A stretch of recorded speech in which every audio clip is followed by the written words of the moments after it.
he measures back to us. So we will go into a village and we will ask them their problems.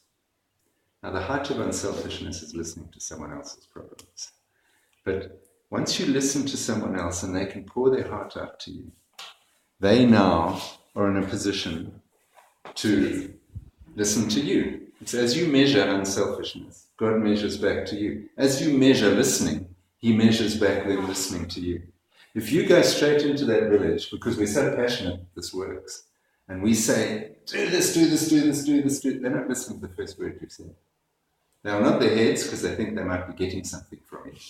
But if you go in, you've got to learn to build a friendship, get that village to trust you. And the only way you do that is by listening to them. So we all spend however long it takes in the first instance to listen, to listen, to listen. And then once they've poured all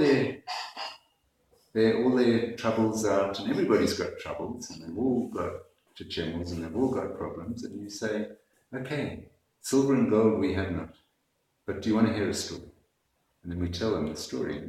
Can this get you out of poverty? But because you've listened to them, now they're ready to listen to you. As you measure, God measures back. So now they're ready to listen. Now we go out to their field and we say to them, as you say, their field is a jungle of weeds. This time of the year we'll just see. Not like that, that's how fields should look like. But you go to most fields today and it'll just be a jungle of weeds because they have done nothing with it over winter. And we go out there and we say, right, we're going to plant in here. Their first reaction will be to look for matches. Okay, we have to burn it quickly. And say, no. We're going to plant into them exactly as that is. So we say to them, these weeds and these things that are standing up here, they are stealing all your moisture. They're making your soil hard. Instead of being protected, your soil is now getting hard and it's getting dry. So these weeds and stuff are your enemy, right? So they said, yeah, they're our enemy. So we say, how do you destroy your enemy? So they think about it and they come up with all sorts of answers. We say, no, the best way to destroy your enemy is to make him your friend. How do we do that? So we say, okay, we're going to turn your enemy, these weeds, into your friend. And the way we do that, we go in and we hoe it. We knock down those weeds just with a hoe. And now they're knocked down. Now they're your best friend. You've turned your enemy into your best friend. Now it's protecting the soil from the sunlight. It's not stealing moisture. They're now your friends. I say, how do we do that? So we say, okay, here's your field. And it's just a jungle. So they say, okay, so we say to them, right, there's an English expression, how do you eat an elephant? And one bite at a time. So we say, okay, we're gonna, this is your elephant, we're gonna do one bite at a time. So we get them together and we put maybe a peg here, and then 2 meters around we put another peg. And then at right angles, we'll put another peg, maybe 30 meters. That's probably 30, that's 22. It doesn't have to be like that. And then we do another right angle and we put it there. And then we join this up with a piece of string. And so this is going to be the first bite of your elephant.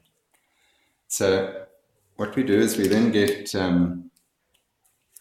the family together and we get father, mother, maybe a nephew or somebody, and then Gogo behind. And we say, go in and hoe. And they just go in and they scrape. Now they get to the other side and they look back down. It's like a combine harvester's been through. In this chaos, you've got a beautiful mowed thing. Grandmother's going behind, she's laying it down nicely. And she now, for the first time in their lives, perhaps, they've seen a bit of aesthetic beauty. Wow. And we say to them, do you know what? You've just done the first 4 principles of our management. You've done things on time. You haven't waited for the rains. You've done things to a high standard. We have taught you what a right angle is. Some people don't know how to do a right angle. We've taught you. And we don't do it with Pythagoras' theorem or anything. We do it with a newspaper. Put that down. This is a right angle. We teach them how to do a right angle. So You've learned what a right angle is. You've done things on time. You've done it to a high standard. You've learned what a right angle is. And you've done it without wastage. You haven't burnt anything.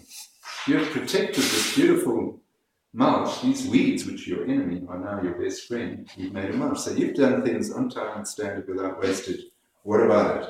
And they say, we see joy.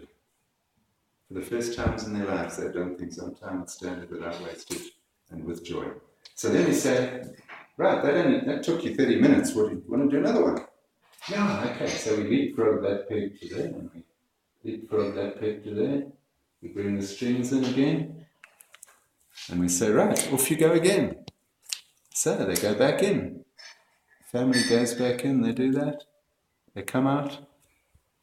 More joy, more standards, more no wastage. They say, oh, are you tired now? Yeah, we'll come back tomorrow, do another one tomorrow. And so one bite of, and we say, you've just eaten the first couple of bites of your elephant. And if you do that, one bite at a time, eventually you've finished your whole field. And the next step? So now you've got that, right. You've got that, now your whole field is mulched. Okay, so now we teach them how to go in with pegs and strings, and a string is just a piece of string with some bottle tops crimped on it every 60 centimeters, and we start to measure it out. We measure out all the planting stations, and they just, where the string has a bottle top, they dig a hole, they dig a hole, dig a hole in the middle of it. I'll go and show you out there what that looks like. Yeah. And now their holes are ready. They can either put their fertilizer or their compost in there. And then they sit and they wait for the rain. The minute you get a good planting rain, you go and put your seeds in. When you put your seeds in, you cover it up, and your crop comes through mulched like that. Can you plant any sort of plants with this method, like lettuce, for instance? Absolutely, yeah. Even lettuce, like the flimsy little weak lettuce? What we do is, vegetables is a whole different teaching, because we teach it in beds. Yes, because you've got your grains and your soft legumes, vegetables, and everyone has got his technique. It's got different, but the actual principles don't change. The actual principles are all the same. Brilliant. We can go out there and show you.